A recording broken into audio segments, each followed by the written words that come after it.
sorry, kayaknya lucu juga nih kalau misalnya kita bikin mock interview nih, kalau misalnya ada yang berani ya.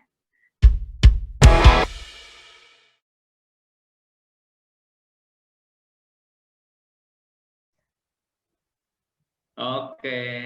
Yeay. Kita ketemu lagi dengan podcaster yang keempat. Ternyata bisa juga kita ya. Udah melewati 3 podcast tuh. Udah kesananya sih udah gampang harusnya nih. Udah edik. Amin. Oke, podcast keempat gue bakal nanya-nanya apa sih namanya Bang Victor, Iren dan Reno. Ya, ganti nih moderatornya. Iya. Dan menarik sih ya dari 3 podcast kita yang sudah berjalan tuh cukup ada juga komen baik pribadi ya, ada juga yang langsung di YouTube-nya langsung. Nah, itu mungkin bisa kita bahas ya dulu ya sebelum kita mulai session yang kedua ini terkait sama interview. Kita coba bahas komen-komen yang teman-teman udah share. Ya. Walaupun kita sudah jawab, tapi nggak apa-apa kita share di sini biar yang pernah ngeliat kita bisa tahu apa jawabannya. Ya. Gitu. Boleh di share, Bang Victor? Oke, kita lihat ya. Oke, udah kelihatan? Oke, ini podcaster kita yang kedua ya. Yes. Oh, ini ada dari Om Adi, terus dari Vinky Karuma, makasih ya ilmunya. Bapak dan Ibu HRD, semoga melalui podcast ini saya sebagai fresh graduate bisa segera mendapatkan pekerjaan. Amin. Amin. Dan Vinky Karuma dapat pekerjaan yang sesuai dengan passion-nya. Ya, terus apa nih? Mau tanya Pak, Ibu, CV yang lebih dilirik pakai bahasa Inggris atau bahasa Indonesia? Terima kasih. Nah, ini sempat dibales ini ya. Pastinya lebih bagus dengan bahasa Inggris, tetapi hal ini perlu diimbangi dengan kemampuan bahasa Inggris saat di interview. Karena khawatir kalau CV pakai bahasa Inggris, tetapi saat ditanya nggak tahu apa yang dituliskan. Ini kan bahaya ya. Oke, coba deh, dari Reno deh, gue mau tahu kalau seperti ini menurut lo gimana nih? CV yang dilirik tuh lebih bahasa Indonesia atau Inggris atau ada background nih gimana kita bikin CV ini ya? Kalau menurut gue sih ya? baiknya baiknya disiapin 2 sih. Dan tergantung perusahaannya yang mau lo apply apa. Most of the time perusahaan sekarang pakai bahasa Inggris, obviously. Cuman masih ada perusahaan-perusahaan yang prefer bahasa Indonesia. Jadi siap-siap aja sih menurut gue. Cuman kalau misalnya itu udah di online lewat applicant tracking system, most likely definitely choose bahasa Inggris. Dan make sure juga lo tahu tuh yang ditulisin apaan, jangan sampai itu kaget ternyata A lo ngomongnya B lagi ya. Nah, benar. Oke, jadi lihat backgroundnya company-nya ya. Nah, kalau Iren, lo pernah ketemu nggak sama kandidat itu pakai bahasa Indonesia atau bahasa Inggris dan seperti apa dari experience lo ngeliat kandidat ini? Oke. Beda nggak misalnya tipikal orang yang nulis CV pakai bahasa Indonesia, di interview begini nih orangnya, interviewnya pakai bahasa Inggris, wih lebih canggih, atau malah kebalikan gitu, dia sok-sokan doang pakai bahasa Inggris. Pernah dapet nggak pengalaman ini? Ya, kalau menurut gue sih nggak berpengaruh dari dia pakai bahasa apanya ya ketika di interview ya. Nggak menandakan kalau yang pakai bahasa Inggris terus keren gitu. Nggak juga sih, sama aja kurang lebih sih kalau menurut gue gitu. Nah, permasalahannya tuh aku setuju kayak tadi Mbak Reno bilang kan, tergantung nih aku sih ini selama kerja ya pasti CV-nya ngelihatnya pakai dalam bahasa Inggris ya. Mungkin karena mostly misalnya di multinational company ya mungkin harus berbahasa Inggris gitu. Kalau udah tahu itu perusahaan luar atau MNC lah, PMA lah sebutannya, itu memang harus menurut saya harus pakai bahasa Inggris dong gitu. Tapi kalau misalnya ada mungkin BUMN dan yang lainnya apakah pakai kayaknya bahasa Inggris juga ya. Cuman mungkin kalau memang ada yang bahasa Indonesia ya bahasa Indonesia. Nah, yang buat gua resah adalah beberapa CV itu mencampur bahasa gitu. Why you guys do that? Gitu kayak aneh banget. Ada, iya benar. Jadi itu sempat ditranslate supaya Google Translate. Iya, kayaknya. Bener. Jadi di job desk tuh setengah bahasa Indonesia, setengah bahasa Inggris gitu. Terus di title sama di ininya, di keterangan yang about the company-nya kan suka ya kita share ya. company kita bergerak di bidang apa, itu pakai bahasa Inggris, tapi nanti mulai ke bawah ada setengah bahasa Indonesia. Nah itu jangan, maksudnya konsisten aja. Kalau orang pastikan juga bahwa Anda mengerti yang Anda contek. Oke. Gitu Tengahnya Tino. ATM ya, amati, modifikasi, tiru ya, jangan benar-benar kopas blok banget. Benar. Oke, Gitu. sip. Lanjut Bang Pijo. Oke. Ingat dulu perusahaan apa yang mau dilamar. Kalau memang ternyata perusahaan bahasa yang memang kelihatannya lebih ke Inggris gitu ya, ya pakai yang bahasa Inggris. Kenapa? Ya Even itu posisi staff. ya, even itu staff, karena kan untuk menjual dirinya. Tapi kalau misal ternyata perusahaannya mungkin kelasnya kan, ya kita harus lihat lah. Kita mau masuk ke kolam yang mana? Kolam yang kecil, kolam yang besar, kolam yang gimana kan begitu. Itu juga harus kita pelajari juga gitu. Karena Oke, sip. Itu pertanyaan pertama. Ini yang kedua nih, ada yang japri gue sih sebenarnya. Ada yang nanya, gue bilang gue bakal jawab di podcast sekarang. Gue mau tanya Ini nih terkait podcaster. Ini podcaster mesti tahu loh, ini kita nggak prepare ya. Ini kita kayak tiap minggu tuh ada kuis. Nggak tahu ya ditanya moderator apa gitu. Nih, kalau misalnya lu seorang rekruter dihadapkan dengan dua pilihan kandidat. Gitu. Pertama, IPK-nya tinggi 3,7, tapi lulusan dari universitas swasta. Gitu. Satu lagi IPK-nya 2,6 atau 2,7. Ya. Gitu. Tapi lulusannya dari universitas negeri. Mana sih yang lo mau pilih? Nah, siapa yang nih? Yang coba jawab. Mau ngomongin swasta sama negeri? Swasta atau negeri, tapi IPK-nya yang swasta lebih gede, yang negeri lebih kecil. Oh, ini bukan ngomongin kayak swasta reputable university ya? Enggak gini. Ya, enggak yang seperti itulah, atau swasta yang memang enggak reputable, tapi apa sih namanya? Ya kadang-kadang kita ada swasta yang ini di mana sih? Ada di mana sih? Taunya dekat rumah kita sendiri gitu. Aku coba jawab. I think biasanya gue kalau dihadapin kayak gitu, balik lagi nih komponennya berarti yang gue lihat nggak itu aja komponennya. Untuk yang IP-nya kecil, apakah ada organisasi lain yang beneran sebenarnya dia kegiatannya nggak cuma sekolah aja, tapi kegiatannya macam-macam gitu di organisasi mahasiswa, terus dia menang competition, right? Balik lagi, we're talking about the extra yang going above and beyond gitu, not just working through the classes ya gitu. Itu yang akhirnya jadi competitive advantage aja sih menurut gue. Karena IP aja I would say it's a good it's good component, tapi kayaknya zaman sekarang rekruter juga nggak akan base screening itu beneran dari IP deh. Harusnya biasanya mereka ada beberapa komponen yang akhirnya dilihat this is the right person gitu sih. Jadi yang my response to that, untuk yang IP-nya kecil tapi negeri, then you really have to make sure ada organisasi kemahasiswa lainnya yang emang you pursue. Untuk swasta yang IP-nya besar sama juga, kalau mau compete dengan yang negeri misalnya, yang negeri yang reputasinya baik, harus ada extra effort untuk liatin kalau you deserve to be to get the job lah basically gitu deh. Oke. Nah itu dari Reno ya. Jadi kita melihat dari sisi lainnya nih. Nah kalau gue mau tanya ke Iren gitu loh, lo pilih yang mana gitu loh? Lo nggak boleh kemana-mana, nggak boleh naik mana. Lo pilih yang negeri dengan IPK-nya kecil atau swasta IPK-nya besar? Udah lo hadapin dua nih gitu. Lo mau ngambil yang mana? Oke. Kalau gue, kalau misalnya begitu, kalau negeri apa swasta? Waktunya dikit lagi nih, udah 3 detik lagi. Ya, 3, 2, oke waktunya habis. ya.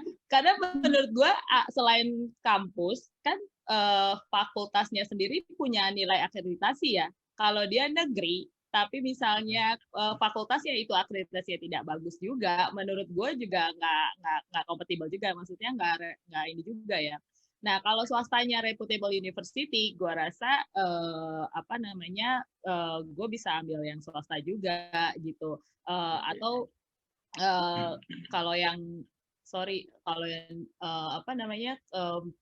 cara pendidikannya juga kan beda ya, beda gitu. Jadi kalau misalnya di hadapan gitu sih, kalau memang swastanya adalah reputable, mungkin gue akan lebih pilih yang swasta sih. Ini tugas seorang rekruter, harus tahu background kampus.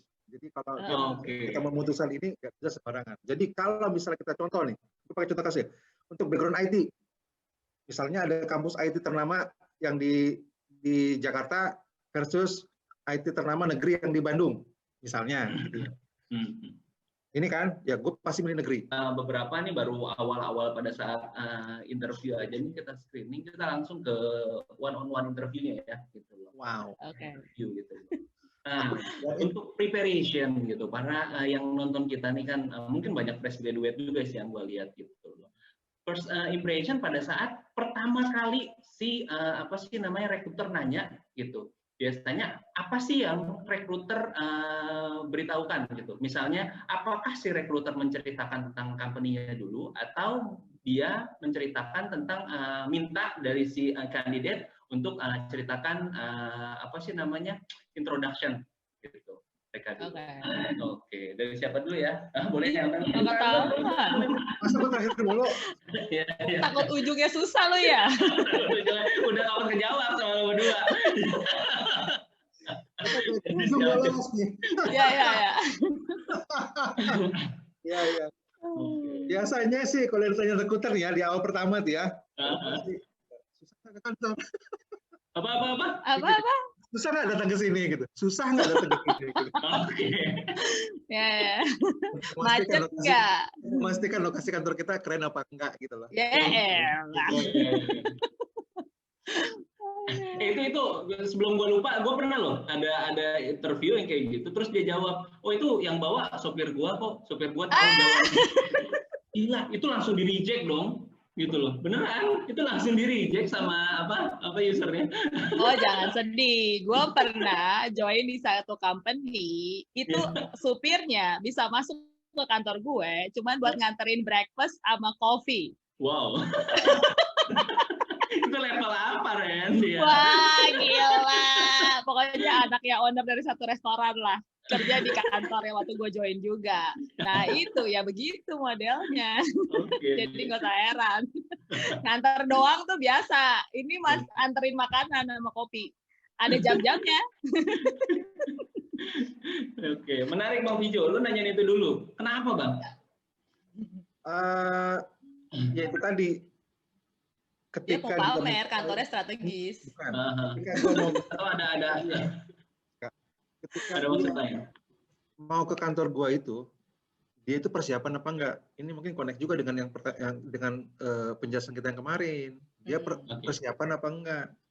Jadi hal sederhana itu, kalau memang dia ternyata wah muter-muter begini, buat gua lu nggak prepare ya untuk ke kantor. Jadi seberapa tertariknya dia kita itu kita juga di situ. Ini buat para recruiter ya, untuk mengetahui seberapa tertariknya dia sama kita. Oke. Seberapa dia tertarik sama company kita atau tertarik dengan posisinya, pertanyaannya memang lebih ke seberapa dia searching tentang company-nya kita sendiri gitu, seberapa dia tahu gitu. Nah itu biasanya jadi pertanyaan awal sih, terus ya posisi jadi yang lebih nanya, lo tahu nggak perusahaan ini bergerak di mana gitu? Lo langsung nanya. Iya gitu. Misalnya, ya ini kita bisnisnya apa tahu nggak gitu. Kamu dipanggil untuk posisi apa tahu nggak gitu. Kadang-kadang ada yang nggak tahu. Sebelum dia kenalin namanya tuh udah langsung lo tanya, lo tahu nggak? Oh ya kan gue udah tahu namanya Mas, standar banget. Kan gue udah say hi gitu, hai, dadah gitu. Nah kalau misalnya kayak can you introduce yourself, itu juga kayaknya lah lu kagak baca tuh CV gitu kan, salah lagi gue. Jadi pertanyaan gue biasanya hai gitu kan, gimana ya basa-basi yang bukan basa-basi ya, maksudnya nanya gitu apa kabar, gimana kayak tadi Bang Vijo gitu, kesininya susah nggak apa bla bla bla gitu. Nah next step-nya baru gue tanya ke sini udah tahu nggak untuk posisi apa, terus company yang dilamar apa gitu, ini bergerak di bidang apa gitu. Ya itu banyak kan yang memang nggak persiapan ya pasti nggak tahu gitu, nggak tahu ke situ mau ngapain. Nah itu kan juga ini juga ya buat kita ya, alert juga ya. Oh ini datang aja ini berarti gitu. Lihat pertama kali dari kandidat. Pertama kali ketemu banget nih, face to face sama kandidat, apa yang lo ngomongin? Pertama kali yang gue lihat sebenarnya belum diskusinya, pertama kali apakah kandidat itu on time datangnya, karena gue lo kelar sih sama Mbak Reno kalau itu. Nah, itu lo kelar. Penting banget itu. Kalau ngomongin on time tuh ngomongnya berarti yang penting dia datang berapa menit sebelum itu udah ada aja ya, nggak setengah jam sebelum atau ini ya, lo nggak bakal 10 menit sebelumnya lah, lo udah depan lah di lobby lah ya. Okay. Gitu. Terus it says that you're respecting the process lah menurut gue ya. Yeah. Terus pakaiannya juga yang mungkin sesuai industrinya juga ya, karena gue kerja di startup, asal rapih bersih menurut gue itu fine gitu sih. Tapi just put some effort lah basically gitu. Terus yang biasanya sih gue awalnya tell me about yourself, karena dengan pertanyaan kayak gitu sebenarnya sounds cliche. Biasanya setiap orang itu akan meng-highlight pekerjaan-pekerjaan yang dia suka, yang meaningful juga untuk dia. Jadi gue bisa lihat sebenarnya dia nge-apply pekerjaannya sesuai nggak sih sama passionnya dia. Itu biasanya gue cari sih. Jadi gue lebih diskusinya lebih more like career discussions ya, instead of question and answer gitu sih. Dan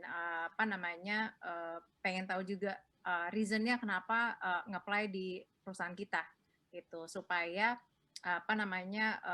purpose-nya juga align nih gitu. Jadi, by the way, sorry, kayaknya lucu juga nih kalau misalnya kita bikin mock interview nih, kalau misalnya ada yang berani ya. Interview. Oh, boleh juga. Lo komen di sini, nanti kita invite ya, buat kita coba interview. Lo kalau mau latihan, kita coba interview berempat nih, kayak panel interview ya jadinya ya. Boleh. Menarik banget. Lucu tuh. Katanya lo kemarin mau cerita lo di interview sama Bang Victor. Belum cerita kita ya Bang? Iya benar-benar kita janji geleng-geleng. Nah, ngomongin waktu gitu. Jadi gue cerita sama Bang Victor. Lo Bang masih ingat atau enggak ya? Waktu itu tuh gue datang ke kantor lo kalau nggak salah maghrib ya Bang. Ya, gitu. Sore. Jadi gue dipanggil tuh kalau nggak salah tuh jam 6:30 atau jam 6 gitu loh waktu itu. Emang gue sengaja minta malam biar gak ketahuan sama bos gue interview kan. Bisa gak interview malam, taunya bisa gitu. Dan amaze-nya gue di situ sama Bang Victor kurang lebih tuh dari jam 7 sampai jam 9 sih Bang, seinget gue. Itu. Sampai jam 9 gue di situ gitu. Nah, itu kan terbukti kan 2 jam tapi lu nggak diterima kan?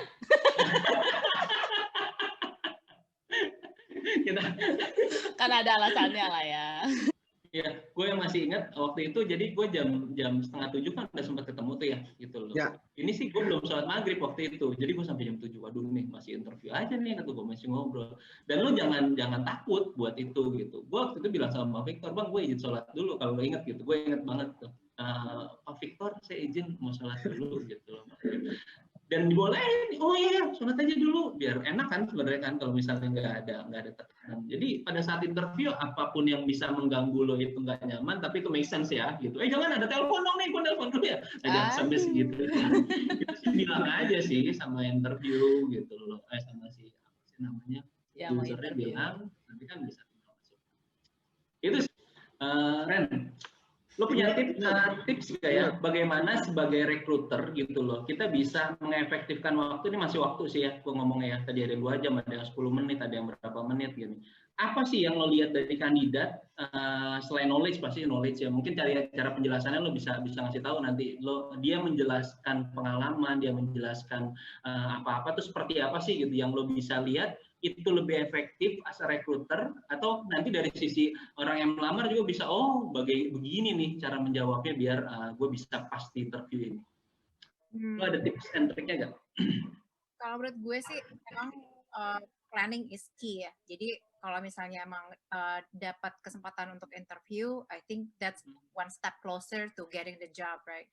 So be very be very fokus lah in making sure informasinya tuh lengkap gitu. Jadi biasanya kalau gue juga nih, kalau gue di interview juga sama nih. Begitu gue di interview, biasanya I do my research about the company. Kira-kira biasanya press release suka ada tuh di website. Jadi jangan lupa baca semua, anything you need to know about the company, about the industry. Lalu review tentang role-nya apa, role and responsibilities-nya apa. And then look at yourself in your CV. Kira-kira apa sih yang bisa di-highlight yang emang relevan banget sama perusahaan itu dan relevan banget sama pekerjaannya. I think that's really important. Lalu jangan lupa biasanya gue bisa bedain mana yang planning, mana yang punya rencana, mana yang enggak tuh sebenarnya dari pertanyaan mereka. Jadi misalnya gue selesai nanya nih tentang teknik, tentang pengalaman, biasanya gue nanya, oke, silakan kalau ada yang mau ditanya silakan gitu. Nah, ini anak-anak yang nggak ada planning biasanya enggak saya nggak ada. Itu langsung pokoknya kalau gue harus siapin pertanyaan. Nah, tuh. Soalnya kalau enggak, dan I know that you're not doing your homework. Gitu. Ada orang-orang yang memang pertanyaan tuh sangat spesifik dan emang align sama role, itu gue suka banget. Artinya emang dia emang planning dan emang niatnya tuh niat banget gitu untuk dapetin role itu. Nah itu orang-orang itu sih yang kadang-kadang jadi self filter sendiri daripada gue yang filter, dia akhirnya malah filter dirinya sendiri sebenarnya. Itu sih yang Oke, jadi benar banget tuh. Jadi lo jangan takut ya nanya sama rekruter gitu. Jangan kena, nih orang kok apa sih namanya kepo banget sih sama perusahaan. Emang ada berapa orang sih di perusahaan ini? Ya nggak apa-apa sih ya. As a rekruter kita pasti open banget dengan seperti itu, dan benar banget tuh kata Reno bahwa tapi saran nih, kalau misalnya 2 pertanyaan terakhir itu jangan, kalau belum sampai ke soal gaji, jangan nanya gaji, Mas, Mbak. Tahan dulu ya untuk pertanyaan. Iya, tahan dulu. Benar sih menurut gue yang Mbak Reno tadi bilang adalah ketika lu ada pertanyaan, lu involve gitu di diskusi interview itu gitu, dan lu mengerti bahwa ada proses yang memang nanti akan gue jalani nih. Kan mungkin aja dong ada yang kita nggak ngerti gitu kan. Nah, bagian itu dulu tuh yang ditanya gitu. Jangan. Karena mau nggak mau pasti kita nanyain gaji ya. Mau nggak mau pasti tapi kesana, ada waktunya. Gitu. Ya. Kalau belum sampai kalau HR-nya belum buka, jangan lu yang buka. Ilfil ya, lu sebagai HR langsung ilfil ya, nggak denger dia nanya gaji. Rata-rata sih, gua ilfil sih. Hati-hati tuh, itu tips keren banget. Karena kalau misalnya lo yang buka salary gaji dulu, itu akhirnya kelihatan tuh lo ada di level mana tuh. Confident kebablasan ya, Bo.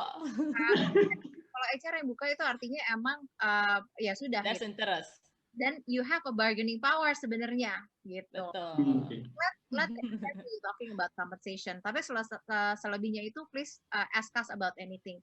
Yang paling perlu ditanya adalah prosesnya setelah ini apa, Mbak. Jadi prosesnya itu juga harus clear, karena si recruiter juga harus clear menceritakan proses sampai selesai. Jangan sampai oh ya antara interview ini sampai berapa seri-seri ternyata nggak jadi emang nggak dapat kerjaan, itu kan juga buang waktu ya. Jadi sebagai juga make sure you respect your candidate's time juga gitu.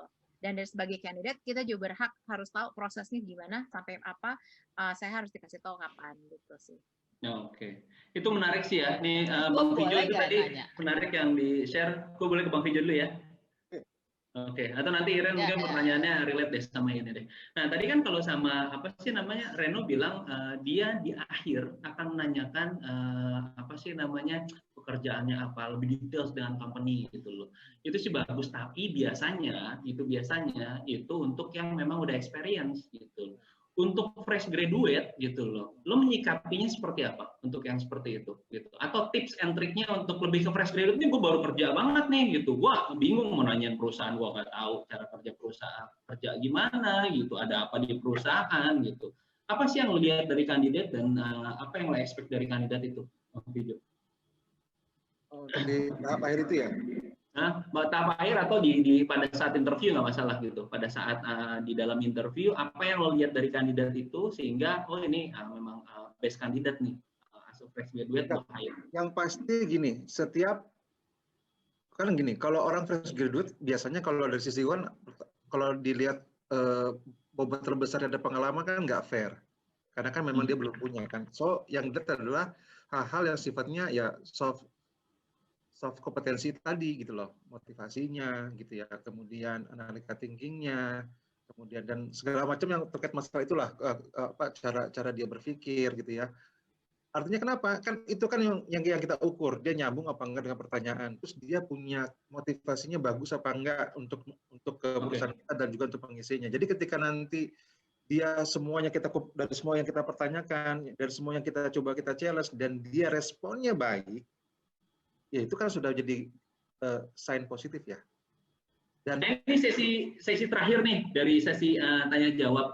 Nah, kalau gue yang moderasiin di sesi terakhir, gue minta lo boleh gak ngambil salah satu barang yang deket dengan lo apa aja gitu. Boleh gak? Terus ambil satu barang yang paling deket apa bang? Deketin bang. Nggak, ke depan muka lo kayaknya kalau di situ kelihatan. Apa tuh flash disk? Oke, Iren megang apa Iren? Nggak tahu, remote AC kali. Remote AC, deketin gini lagi. Nah, Reno megang apa? Handphone. Oke. Dengan barang-barang yang lo pegang, lo analogikan dong kandidat itu seperti apa? Dari Iren dulu. Lo analogikan seorang kandidat remote AC. Kenapa? Kandidat ini lo analogikan sebagai remote AC. Hah, gimana maksudnya? Gila lo, iya lo ini challenge dari moderator. Bagaimana sih maksudnya? Jadi kandidat ini bagaimana apa maksudnya? Ya, lo analogikan seorang kandidat dari remote AC gitu. Bagaimana analogikan? Oke. Analogikan kandidat dari remote AC. Dari remote AC ya? Ternyata gampang di remote nih orang-orang baru ya, gitu. Ya. Nggak boleh ganti Bang Vijo, flash disk. Dicari yang gampang dia. Apa Ren, lo menganalogikan kandidat dari remote AC itu apa? Oke, seorang kandidat tuh mungkin apa ya, presisi gitu, harus tepat. Maksudnya kalau misalnya ya kayak tadi kan banyak hal yang kita udah kita syaratkan gitu kan, bahwa lo harus mau sebelum apply, sebelum datang interview, sebelum banyak lah ya maksudnya dalam proses rekrut itu harus lo siapkan, ya harus presisi, harus tepat supaya lo bisa hit the target. Oke, berarti presisi ya. Reno, handphone kenapa? Lo analogikan kandidat handphone itu gimana? Ya, kalau handphone berarti yang gue expect dari kandidat harus relevan, harus to the point, harus fokus, dan harus sesuai sama yang kita butuhin. Oke, jadi lo nyari handphone harus sesuai butuhin, nyari kandidat juga yang sesuai lo butuhin. Ya. Oke, flash disk, Bang Vijo. Presisi, kebutuhan, terus lo apa satu lagi? Ini adalah legacy. Legacy, oke. Kenapa legacy ya? Apa hubungannya nih soal legacy? Kandidat itu ibaratnya ketika lo mau kerja, apa sih yang lo bisa bawa untuk perusahaan itu? Asik. Yang lo akan sumbangkan, lo taruh untuk nanti di situ untuk bawa. Jadi ibaratnya ini kayak koper kita lah. Kalau kita mau kemana kan harus bawa koper ya. Nah ini sekarang ya flash disk ini kan ibaratnya ilmu kita di sini ya. Oke, ilmu. Yang bisa lo menyimpan ya. Ya, bisa lo simpan, bisa lo share gitu. Oke. Ini memang yang bisa lo share lah gitu. Oke, kalau gue simpulkan berarti dari presisi, needs, gitu loh, dari knowledge, gue akan simpulkan gitu. Orang nggak ada yang nanya lu. Dari akhir podcast ini bahwa lo dengan preparation itu penting gitu, tapi lo harus siap dengan unpredictable yang akan terjadi pada saat hilang. Oke. Jadi siap-siaplah dengan segala unpredictable pada saat lo interview. Semua harus prepare. Oke, mungkin itu aja ya podcast keempat kita terkait interview. Semoga berguna buat teman-teman semua fresh graduate, semua job seeker. Thank you banget sudah nonton channel kita. Thank you Bu Arnold. Kemudian di sebelah gue siapa? Victor Manurung. Victor Manurung terus. Irianti Tobing. Gue Reno. Oke, sampai ketemu lagi di podcast HR. See you semuanya. Bye-bye. Bye.